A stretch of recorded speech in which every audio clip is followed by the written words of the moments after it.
ప్రభువాక్య సందేశాలు సమాధానపరచు సందేశాలు పరమునకు చేర్చే సందేశాలు ఇవి ఒలీవా సందేశాలు. ప్రభువాక్య సందేశాలు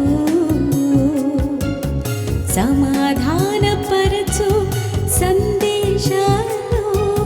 పరమునకు చేర్చే సందేశాలు ఇవి ఒలీవా సందేశాలు.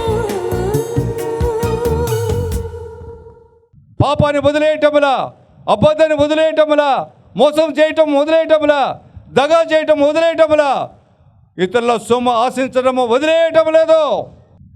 ఎదుటివాడు ఏమైనా పర్వాలేదు, నేను సంతోషించే చాలని స్వార్థ బుద్ధితో అబద్ధాలు సాక్ష్యాలు చెప్తూ, అబద్ధాలు చెప్తూ, మనుషులను మోసం చేస్తూ, దగా చేస్తూ జీవిస్తున్న ఈనాటి క్రైస్తవ సమాజమా, కళ్ళు తెరవండి. దెయ్యాలకున్న బుద్ధి, దెయ్యాలకున్న జ్ఞానము మానవ జన్మెత్తిన నీకు నాకు మన క్రైస్తవ సమాజానికి లేదంటే సిగ్గుతో తల వంచుకోవాలి. మేము క్రైస్తవులము అని చెప్పుకోవడానికి కూడా యోగ్యులము కాము. ఆలోచించండి. ఈరోజు దెయ్యాలు అంటున్నాయి, అయ్యా మమ్మల్ని పాతాళానికి పంపగాకు. పాతాళానికి ఒకసారి వెళ్ళిన తర్వాత వాడు మళ్ళీ బయటికి రాలేడు. నా ప్రభు తీర్పు సమయం వరకు, నా ప్రభు సింహాసన ఆసీనుడై తీర్పు తీర్చే వరకు ఎవరు బయటికి రాలేడు. ఆ సత్యము బాగా గుర్తెరిగిన ఈ యొక్క దెయ్యాలు అంటున్నాయి, నన్ను పాతాళానికి పంపకు. ఆకాశం నుంచి వచ్చాడు, ఆ ఘట సర్పాన్ని లాగి పట్టుకొని తీసుకెళ్ళి ఆ యొక్క ఉక్కు గడియల చేత పాతాళములు బంధించేశాడు.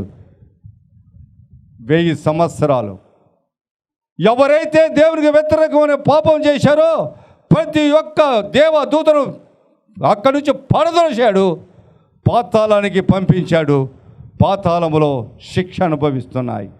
నిన్ను నన్ను కూడా శిక్షించడానికి మాత్రం వెనుకాడని దేవుడు. అనేక మంది మనకన్నా ముందు మరణించిన వాళ్ళు యాతన పడుతూ ఉన్నారని ఆ లూకా సువార్తలో మనకు తెలియజేస్తూ ఉన్నాడు.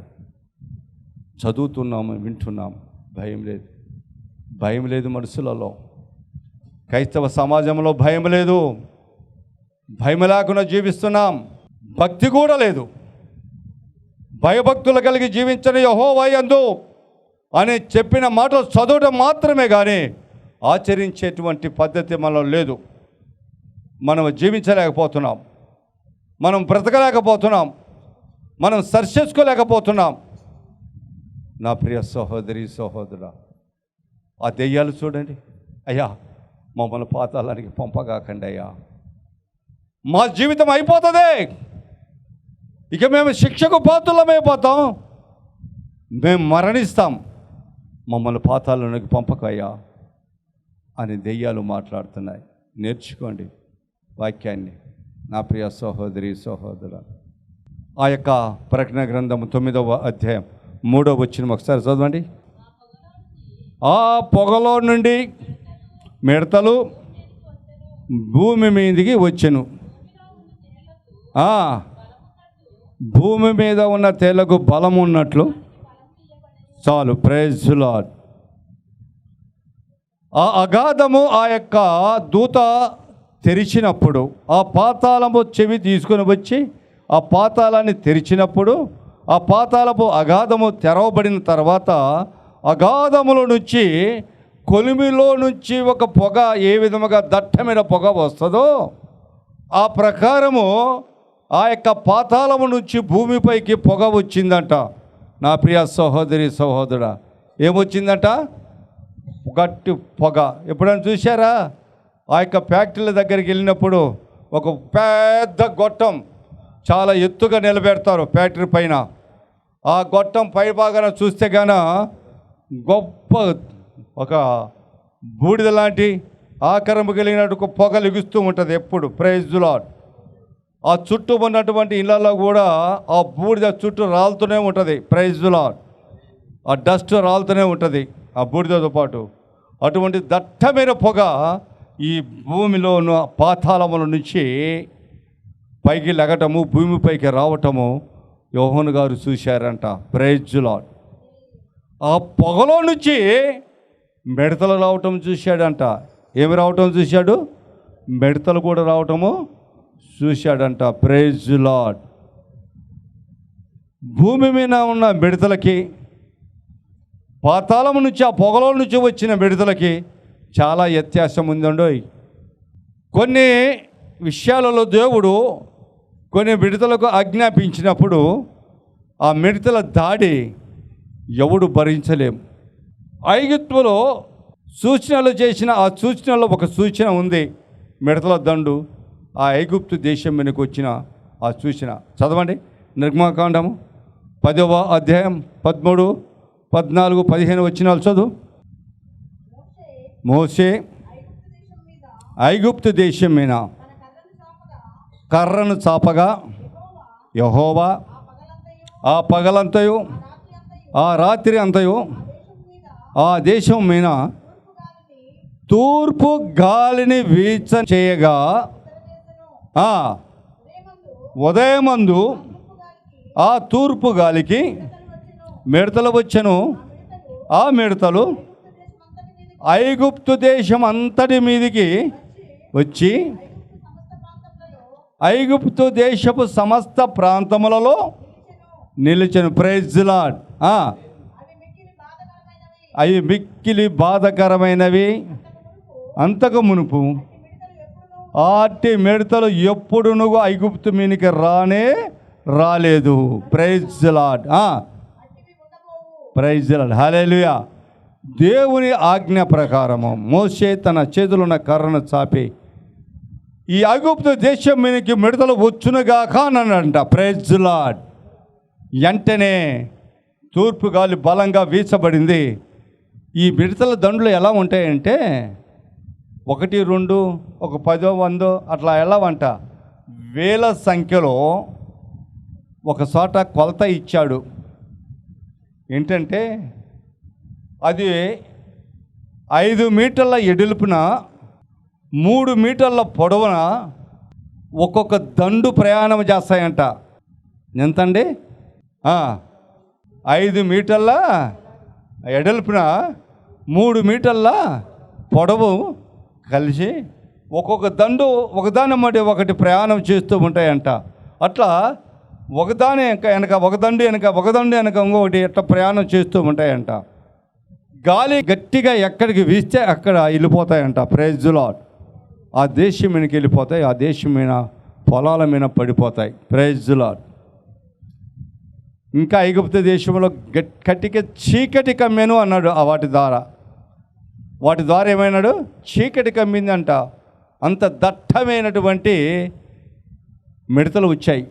వారు ఎటు కదలలేనటువంటి పరిస్థితుల్లో ఉన్నారు. వచ్చినాయి, ఊరుకున్నాయా? ఆ యొక్క పొలాలలో, ఆ ద్రాక్ష తోటలలో, ఆ యొక్క చెట్ల మీద, ఆ పంట పొలాల్లో, కూరగాయ మొక్కల మీద అన్నిటి మీద రాలి వాటికి కావలసిన ఆహారం మొత్తం తినేసినాయి. Praise lord. ఆకు సాయితం అన్నీ పాడు చేసే పొలాలని మళ్ళీ దేవుడు ఆజ్ఞాపించగానే వెళ్ళిపోయినాయి. ప్రైజ్ దేవుని ఆమెకు మహిమ కలుగును గాక. ఈ యొక్క శిక్షలో అదొక శిక్ష. కాబట్టి నా ప్రియ సహోదరి సహోదరా, ఆలోచన వచ్చి ఈరోజు మిడతలే కదా అనుకుంటారు. మిడతలు చాలా హాని చేస్తాయి భూమి మీద. మిడతలంట దేశానికి కరువు తీసుకొస్తాయంట. ఏం తీసుకొస్తాయంట? కరువు తీసుకొస్తాయంట. పంటల మీద పాడు చేస్తాయంట. యోవేలుకు రాసిన గ్రంథంలో మనం చూస్తే గాన 1వ అధ్యాయంలో 4వ వచనంలో అవి 4 రకాలైనటువంటి పురుగులు ఉన్నాయి. వాటిలో మిడతలు కూడా ఒకటి. Praise Lord. మనం చదివితే గాన ఆ యొక్క 2, 3, 4, 5 వచనాలు మనం అన్నీ చదివితే గాన అక్కడ ఈ విషయాన్ని రాయబడింది. యోవేలుకు రాసిన గ్రంథము 1వ అధ్యాయం 4వ వచనం. గొంగలు పురుగులు విడిచిన దానిని మిడతలు అంటే ఏంటంటే ఒక దేశం మీదకి గొంగలు పురుగులు వచ్చాయి. గొంగల పురుగులు ఆ యొక్క పైరు మీద, ఆ యొక్క ద్రాక్ష తోటల మీద, ఆ యొక్క తోటలు అన్నిటి మీద రాలి అవి కొన్ని విషయాలను తినేసే ఆకులను కానీ లేకపోతే ఇతర వాళ్ళకి నచ్చినాయి కొన్ని తింటాయి. అయ్యో గొంగల పురుగులు కొన్ని తినేసి వెళ్ళిపోయాయి. అవి విడిచిపెట్టిన ఆ మొక్కలలో మళ్ళీ మిడతలు వచ్చాయంట. ప్రైజ్లాడు చదువు. మిడతలు వచ్చి వాళ్ళను విడిచిన దాన్ని మిడతలు తిన్నాయంట. మిడతలు తినివేసిన దాన్ని పసుపురుగులు తిన్నాయంట. పసుపురుగులు తిన్నవాయి చీడ పురుగులు తిన్నాయంట. ఈ విధంగా 4 రకాల పురుగులు ఆ యొక్క గ్రామం మీద ఆ పంట పొలాల మీద దాడి చేసినప్పుడు మొత్తం నాశనం అయిపోయింది అంట. నా ప్రియ సహోదరి సహోదరా, చివరికి వచ్చేలోపు ఆ యొక్క పంట పొలాలు ఎలా ఉన్నాయో తెలుసా? 11వ వచనం, భూమి మీద పైరు చెడిపోయాను, గోధుమ కర్రలు ఏంటండి? ఎలముల కర్రలు, గోధుమ కర్రలు అంట. కర్రలు మిగిలినాయి అంటే ఏంటి? దంట్లు మిగిలినాయి. మన భాషలో మనం ఏమంటామో దంట్లు. దానికి ఉన్న ఆకులు ఏమైనాయి? కంకులు ఏమైనాయి? అయిపోయినాయి. ఆ కర్రలు తింటారా మనుషులు? కర్రలు తినరా? తినలేరు. అంత కరువు వచ్చిందంట ఆ మిడతల వలన. దీని గురించి మనం ఏం పాఠం నేర్చుకోవాలి? ఎందుకు రాయబడింది పరిశుద్ధ గ్రంథములు ఈ మాటలు? ఎందుకు పొందుపరచబడినాయి? నీ జీవితంలో, నీ ఇంటిలో, నీ బ్రతుకులో మిడతల్లాంటి శత్రువు నీ ఇంటిలో జరబడితే, నీ బ్రతుకులోనికి జరబడితే నీకు తెలియకుండానే ఆ గోధుమ కర్రలాగా అయిపోతావంట. Praise lord. నీకున్న సంపదను తినేస్తాయి. నీకొచ్చిన సంపదను తినేస్తాయి. నీ ఆస్తిని తినేస్తాయి. నీ ఆరోగ్యాన్ని తినేస్తాయి. నీ బ్రతుకుని మటమాయం చేసేస్తాయి. నువ్వు సుఖంగా బ్రతుకుతున్నావు అనుకుంటావే, ఆ బ్రతుకును పాడు చేస్తాయి. సంతోషంగా బ్రతుకుతున్నాం అనుకుంటావే, ఆ సంతోషాన్ని కాస్త లాగేసుకుంటాయి. నిన్ను నవ్వుల పాలు చేస్తాయి. ఏయి? మిడతలు కాదు, నీ శత్రువైన అపవాది. వాని శాన నీ జీవితంలోకి ప్రవేశిస్తుంది, నీ బ్రతుకులోనికి ప్రవేశిస్తుంది. ఎప్పుడు వానిలో ప్రవేశించిందో ఆ దూతలు 1000 అంటే ఆ యొక్క శానా దెయ్యాలు వానిలో ప్రవేశించాయో, వాడు ఇంటిని వదిలేశాడు, భార్య బిడ్డలను వదిలేశాడు, గ్రామాన్ని వదిలేశాడు, సమాధులలో కేకలు వేసుకుంటూ తిరిగాడు. ఏం వేసుకుంటూ తిరిగాడు? సమాధిలో కేకలు వేసుకుంటూ తిరిగారు. వాడిని తాళ్ళతో బంధించారు. ఇనప గొలుసులతో బంధించినప్పటికీ అవి తెంపేసుకోగల శక్తి వాటికి ఉన్నాయి. ఒకటైతే కదా బలం చాలదు, ఎన్నో అంట, శానా అంట. అలా తెంపేసేయంట, కేకలేసేయంట, భయం భ్రాంతులను చేసిన గ్రామస్తులను. అలాగే నీ ఇంటిలోనికి వస్తే కానీ అయిగాన, నీ ఒంటిలోనికి కానీ నీ ఇంటిలోనికి వస్తే నువ్వు అనుకున్న సంతోషాన్ని కొల్లోపోతాయి. నువ్వు జీవించిన జీవితాన్ని కొల్లగొడతాయి. నువ్వు అనుకున్నటువంటి సుఖ సంతోషమైన జీవితాన్ని పాడు చేస్తాయి. నీ బ్రతుకును పాడు చేస్తాయి. నీ సంపదను పాడు చేస్తాయి. నీ ఆరోగ్యాన్ని పాడు చేస్తాయి. నీ సుఖాన్ని పాడు చేస్తాయి. నీలో ఐక్యత లేకుండా పాడు చేస్తాయి. దేవుని యొక్క బిడ్డగా నువ్వు అనుకుంటున్నావేమో, నేను దిగులు లేదు, నా బ్రతుకు ఇలా ఉంటుంది, నేను ఇలా జీవిస్తానని. ఆ జీవితం యావత్తు నీకు క్షణాల్లో మార్పు చేసి వాడు ఏ విధముగా శ్మశానముల కేకలు వేస్తూ తిరిగాడో ఆ ప్రకారమే నువ్వు నీ గ్రామంలో ఎందుకు పనికి రాకుండా చేస్తాయి. నీ గ్రామ ప్రజలు నిన్ను చూసి అసహించుకునేలాగా చేస్తాయి. ఎప్పుడు తెలుసా? ఎప్పుడు? దేవుని నమ్మి దేవుని బిడ్డగా జీవిస్తూ దేవుని మాట వినక, ఆయన మాటను ధిక్కరించి ఆయనలో నడవక ఇష్టానుసారమైన జీవితం జీవించినప్పుడు పాతాళమన్నా భయం లేదు, దేవుడన్నా భయం లేదు, దేవుని మాట అన్నా భయం లేదు. ఎర్రబీగుతున్నావే మాటల ద్వారా, చూపు ద్వారా, క్రియల ద్వారా. ఆ ఎర్రబీగు జీవితం దేవుడిగా నిన్ను చూశాడంటే క్షణముల వాడు సమాధులలో తిరిగిన ప్రకారం నిన్ను గ్రామంలో రోడ్డు మీద తిరిగితోటి చేయగలడు. జాగ్రత్త ఓ విశ్వాసీ, ఓ క్రైస్తవులారా, జాగ్రత్త. నిన్ను వదిలేశాడంటే నా దేవుడు, నిన్ను వదిలేశాడా నీ కుటుంబాన్ని? వాడు వస్తాడు, అపవాదిగాడు వస్తాడు, వాడు వదిలేశాడు. 1000 సంవత్సరాలు బంధించిన తర్వాత కొన్ని సంవత్సరాలకు గాను వాడిని విడిచిపెట్టారు. ఆ కొన్ని సంవత్సరాలే ఈ సంవత్సరాలు, జరుగుతున్న సంవత్సరాలు, రాకడ సమయంలో జరుగుతున్న సంవత్సరాలు. ఈ సంవత్సరాలలో మనతో పాటు అపవాది వాని శాన భూమిన తిరుగుతుంది. ఈ విషయాన్ని, ఈ సత్యాన్ని మర్చిపోకండి. దేవుని పేట మనవి చేస్తూ ఉన్నా. వాక్యం చదివితే తెలుస్తుంది, వాక్యంలో నీతి ఏంటో తెలుస్తుంది. ఎందుకు రాశాడు ఈ వాక్యం? ఎందుకు సర్వశక్తి గల దేవుడు భక్తుడైనటువంటి అపోస్తుడైనటువంటి యోహాను గారితో లిఖించాడు? ఎందుకు తెలియజేశాడు నీకు నాకు అంటే, మనము ఆయన మాటకు అంగీకరించి ఆయన బిడ్డలుగా జీవిస్తూ మనం ఆయన మహిమపరిచే బిడ్డలుగా ఉంటామని, ఒకరోజు ఆయనతో కలిసి జీవించే యోగ్యత కలిగిన వరమై సిద్ధపాటు అవుతామని ఆయన మాటలు రాయించాడు. నా ప్రియ సహోదరి సహోదరుడా, ఆలకించావా? ఒక ఆ వేవెల్లు ప్రవర్త వర్ణించాడు, మిడతల గురించి వర్ణించాడు. ఎలా వర్ణించాడంటే మనం చదువుతుంటేనే భయం వేస్తుంది. చూడమ్మా, అదే ఏవేలుకు రాసిన గ్రంథము 2వ అధ్యాయం 3, 4, 5, 6 వచ్చిన చదువు. వాటి ముందర అగ్ని మండుచున్నది, వాటి వెనక మంట కాలుచున్నది. అవి రాకమునుపు భూమి ఏ వనముల ఉండెను?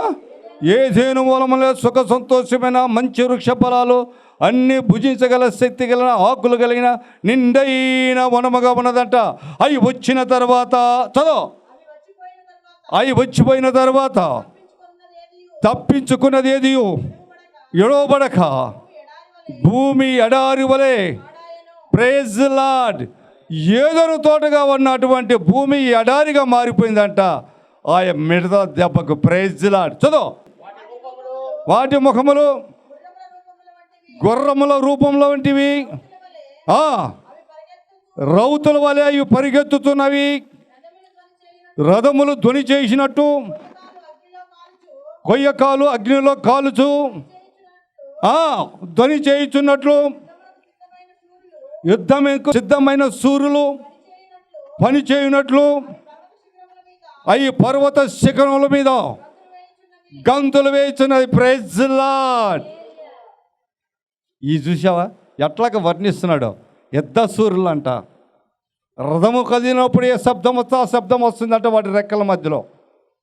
అవి ప్రయాణము చేయించుంటే వాళ్ళ మూలుగులు సూర్యులు గర్జించినట్లు ఉన్నాయంట. వర్ణిస్తున్నాడు ప్రవర్త. మిడతలు అంటే మిడతలు కాదండి, ఇవి మనుషులను పాడు చేసే మిడతలు. ఒక రకము చెప్పాలంటే ఈ మిడతలు సాతానుకు సాదృశ్యముగా ఉన్నాయి, అపవాదికి సాదృశ్యముగా ఉన్నాయి, అపవాది శానకు సాదృశ్యముగా ఉన్నాయి, మనుషులకు శత్రువులుగా ఉన్నాయి అని చెప్పటం వల్ల ఏ మాత్రము సందేహము అక్కర్లే. నిన్ను నన్ను పాడు చేయటానికి, నిన్ను నన్ను తరిమి కొట్టడానికి, నిన్ను నన్ను ఈ జీవితాన్ని నాశనము చేయటానికి మిడతలు వస్తున్నాయంట. 5వ వచనం కూడా చదువు.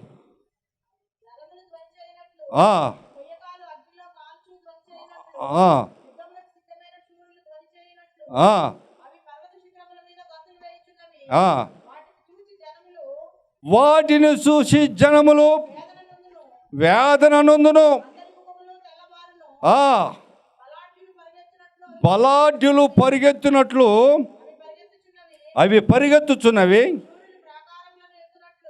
సూర్యులు ప్రాకారములను ఎక్కునట్లు అవి గోడలు దాటుతున్నాయంట. Praise lord. ఇటు అటు తిరగకుండా అన్నీ చక్కగా, నేను ఇందాక చెప్పాను చూసావు, ఒక పద్ధతిలో వెళ్తాయంట. ప్రకారములు దాటి వెళ్తున్నాయంట. ఇక వాటిని ఆపేవాడు ఎవడు లేడు.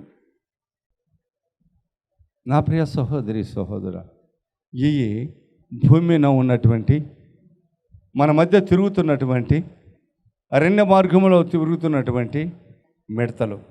కానీ ఆ యొక్క ప్రకటన గ్రంథము 9వ అధ్యాయము పాతాళము నుంచి వచ్చినటువంటి ఆ పొగలలో నుంచి బయటకు వచ్చిన అగాధముల నుంచి కొలిమిలో నుంచి వస్తున్నట్లుగా ఆ పొగ బయటకు వస్తుంటే ఆ పొగలో నుంచి వచ్చిన ఈ యొక్క మిడతలకు అంతకన్నా రెట్టింపు బలం ఉందంట. ఏంటో తెలుసా? 4-5 వచనాలు చదవండి. మరియు నొసలయందు దేవుని ముద్ర లేని మనుషులకు తప్ప భూమిపై ఉన్న చెట్టుకైనను మొక్కకైనను ఏ వృక్షముకైనను హాని కలగ చేయకూడదని వాటికి ఆజ్ఞ వీయబడెను. అధికారము చంపుటకు అధికారం ఇవ్వబడలేదు కానీ 5 నెలల వరకు బాధించుటకు వాటికి అధికారం ఇవ్వబడెను. నా ప్రియ సహోదరి సహోదరా, గమనిస్తే వాటికి తేళ్ళకి ఇచ్చిన బలం ఇచ్చాడంట. ఏమిటంట? వాటికి తోకలు ఉన్నాయంట. మనం కింద వచ్చిన వాళ్ళు చదువుకుంటూ పోతే మనకు తెలుస్తుంది.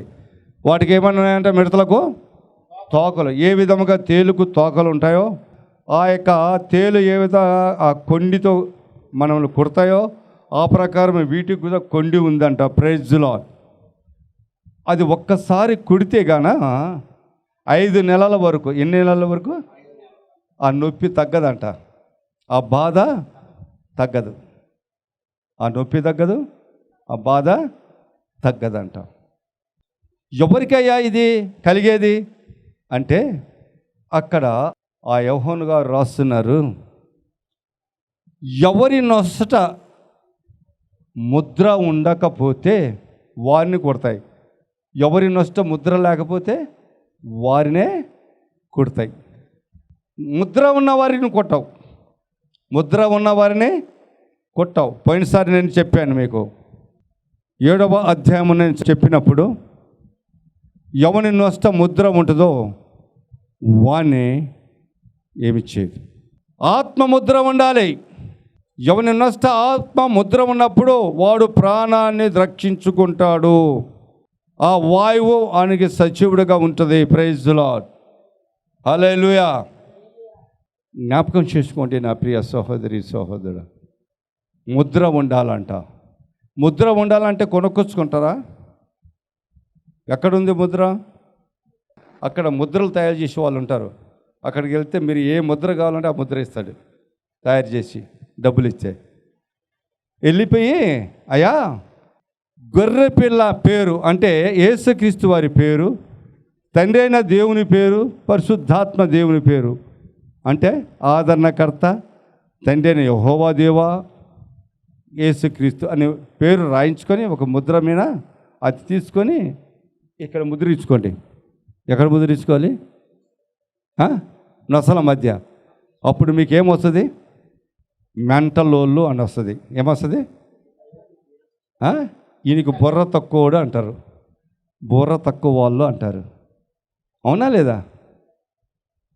ఈ యేసు ప్రభు ఏంటి, యెహోవా దేవుడు ఏంటి, ఆదరణకర్త ఏంటి, ఏంటి ఈ ముద్ర అంటారు.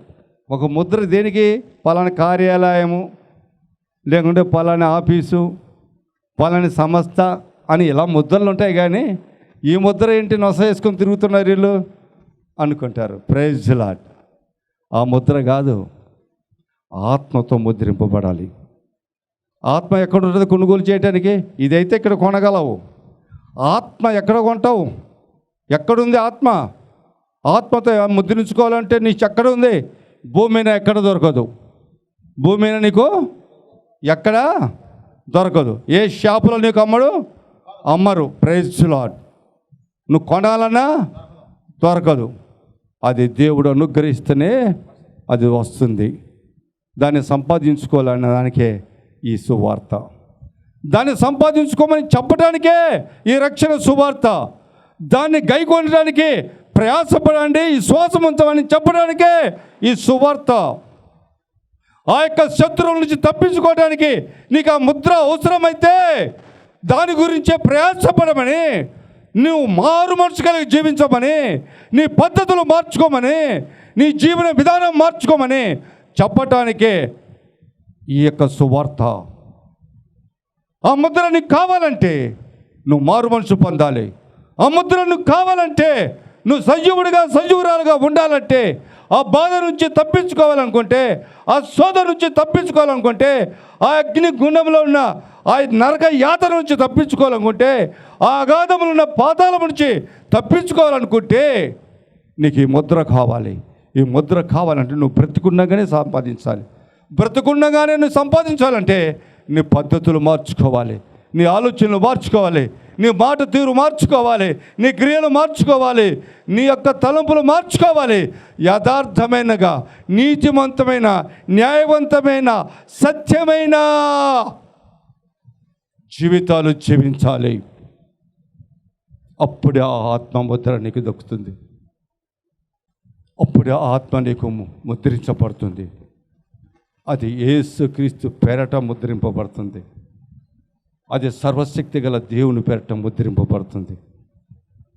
అది నీకు కావాలా? అక్కర్లేదా? నీ ఇష్టం. చెప్పటం నా ధర్మం, ఆచరించటం మీ ధర్మం. చెయ్యాలా వద్దా అనేది ఆయన నిర్ణయం. ఏది నీకు ఇష్టమో అది చేయండి, అది చేయండి. ఆ తేల లాంటి బాధ నుంచి తప్పించుకోవాలనుకుంటే, ఆ తేల లాంటి బాధ నుంచి నువ్వు విడిపించుకోవాలనుకుంటే ఆ ముద్ర నీకు కావాలి. ఆ ముద్ర నీకు కావాలి. ఆ కావాలంటే నువ్వు మారాలి, మారు మనసు పొందాలి, నీ క్రియలు మార్చుకోవాలి, నీ నడక మార్చుకోవాలి, నీ అలవాట్లు మార్చుకోవాలి, నీ తలంపులు మార్చుకోవాలి. దేవునికి ఇష్టానుసారమైన జీవితం జీవించాలి, దేవుని బిడ్డగా జీవించాలి. బాప్తిసం పొందామండి, రక్షణ పొందాను. నువ్వు తెలుసా? ఏంటంటే ఏంటి చెప్పండి? ఏంటి? నేను బాప్తిసం పొందానండి, రక్షణ కలిగిందండి. నేను ఈరోజు చనిపోతే సరాసరి నేను ఎక్కడికి వెళ్తానంట? గాడిద గుడ్డు కదూ, పాతాళ అగాధంలోనికి వెళ్తావు. నువ్వు బాప్తిసం పొందిన తర్వాత నీలో మార్పు లేకపోతే నువ్వు ఎక్కడ ఉంటావు? పాతాళములో ఉంటావు, అగాధములో ఉంటావు. అగ్ని ఆరదు. అయ్యో అమ్మో, అయ్యో ముర్రో, ఈ కేకలు తప్ప మరి ఏ కేకలు వినపడవు పక్కోనికి కూడా. Praise Lord. అక్కడికి వెళ్తావు. మారు మనసు పొందాలి. బాప్తిసం తీసుకున్నా, రొట్టె తిన్నా, రక్తం తాగినా నీలో మార్పు లేకపోతే అగాధమే శరణం, పాతాళమే శరణం. ఈ సత్యము మీరు గుర్తెరగాలి. ఓ క్రైస్తవ సమాజమా, ఓ క్రైస్తవులారా, ఆలకించండి. ఈరోజు ఒలీవ సందేశాలు, ప్రభువాక్య సందేశాలు, సమాధానపరచు సందేశాలు, పరమునకు చేర్చే సందేశాలు. ఇవి ఒలీవ సందేశాలు, ప్రభువాక్య సందేశాలు, సమాధానపరచు సందేశాలు, పరమునకు చేర్చే సందేశాలు. ఇవి ఒలీవ